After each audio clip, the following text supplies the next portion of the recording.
দীর্ঘ ৬ বছর পর উৎসবমুখর পরিবেশে অনুষ্ঠিত হয়েছে ঢাকা বিশ্ববিদ্যালয়ের ৩৮তম কেন্দ্রীয় ছাত্র সংসদ নির্বাচন ডাকসু।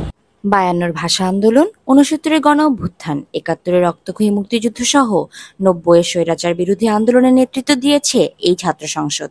এমন ইতিহাস থাকার পরেও কেন অনিয়মিত ডাকসু, কেনই বা এর প্রয়োজন, জানতে চেয়েছিলাম সাধারণ শিক্ষার্থী ও প্রার্থীদের কাছে। ছাত্র অবস্থাতে যদি আমরা গণতান্ত্রিক মূল্যবোধ চর্চা করি, সেটা আমাদের জাতীয় রাজনীতিতে যারা রাজনীতি করবেন কিংবা যারা নাগরিক তাদের মধ্যে যে রাজনৈতিক সচেতনতা, সেটা আমি মনে করি এই ডাকসুর মাধ্যমে সবচেয়ে একটা অংশগ্রহণমূলক নির্বাচনের মাধ্যমে সেটি এনশিওর করা সম্ভব। ডাকসু হচ্ছে কি প্রথমত একটা গণতান্ত্রিক ক্যাম্পাসে রূপান্তর করবে ক্যাম্পাসকে। এবারে ডাকসুর পরে পরিবর্তনটা অনেক লক্ষণীয় হবে বলে আমি আশা করছি ইনশাআল্লাহ। দীর্ঘ বছর ধরে এটা বন্ধ থাকে, কারণ হচ্ছে স্টুডেন্টের যদি ভয়েস ক্রিয়াশীল থাকে তাহলে বাংলাদেশে আসলে দ্বৈত শাসন চালু হয়। সো একই দেশে যদি দুইজন এরকম পাওয়ারফুল ব্যক্তি থাকে, একজন সিভিল সোসাইটি কন্ট্রোল করে আর একজন রাষ্ট্র কন্ট্রোল করে, তাহলে রাষ্ট্রের কিছুটা অ্যাবসলিউট ফ্রিডম সেটা কিন্তু কিছুটা কমে আসে, ফলে সে স্বৈরাচারী হয়ে উঠতে পারে। স্টুডেন্টের সৌভাগ্য বলে মনে করি যে তারা তাদের ডিসিশন মেকিং এর জন্য একজন নেতা নির্বাচন করতে পারছে। শিক্ষার্থীদের ধারণা, হল ভিত্তিক বা একাডেমিক সমস্যা সমাধানে ডাকসু গুরুত্বপূর্ণ ভূমিকা পালন করবে। ক্যাম্পাসে প্রত্যেকটা ছাত্রই নানাবিধ সমস্যার সম্মুখীন হয়, সেটা হোক রেসিডেন্সিয়াল হল ভিত্তিক বা একাডেমিক প্রাঙ্গণে। তো এইসব ধরনের সমস্যায় আমাদের পক্ষ হয়ে কেউ যদি ঠিক মতন আমাকে প্রতিনিধিত্ব করতে পারে, সেক্ষেত্রে ওই সমস্যার সমাধান হওয়াটা আরও আমার মনে হয় যে আরও দ্রুত হবে, আর প্রশাসনকে লায়াবল করা যাবে। একজন শিক্ষার্থীর কণ্ঠস্বর কিন্তু আরেকজন শিক্ষার্থী হতে পারে, তো সেই ক্ষেত্রে মানে having those representatives up there is very important. ডাকসুর কার্যকারিতা সম্পর্কে জানতে শরণাপন্ন হয়েছিলাম ডাকসুর নবনির্বাচিত সহসভাপতি ও কার্যনির্বাহী সদস্যের কাছে। ইন জেনারেল স্টুডেন্ট যারা আছে তারা কিন্তু কোয়েশ্চেন করতে পারবে, তারা আপনার সমালোচনা করতে পারে, তারা প্রশ্ন করতে পারে।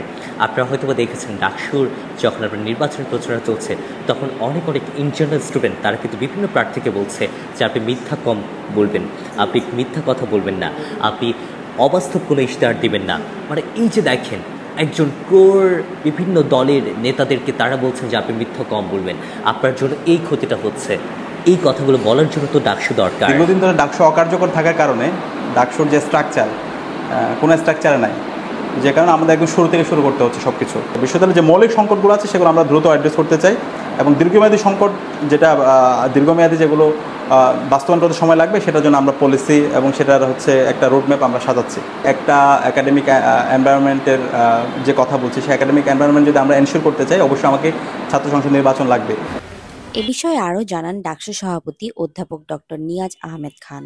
প্রথম কথা হচ্ছে নির্বাচন যে চ্যালেঞ্জিং, এটা আমরা সবসময় জানি, নতুন কোনো কথা। আমরা যদি এটিকে ক্যালেন্ডারের মধ্যে একবার মোটামুটি নিয়মিতকরণ করে ফেলতে পারি, তাহলে এটি আরও বেশি স্থিতিশীল হবে।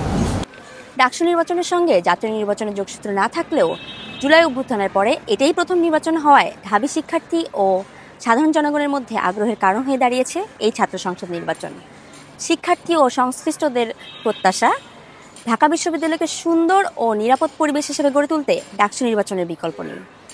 সেইবা তাজরিন আদ্রিতা, ডিউ টিভি, ঢাকা বিশ্ববিদ্যালয়।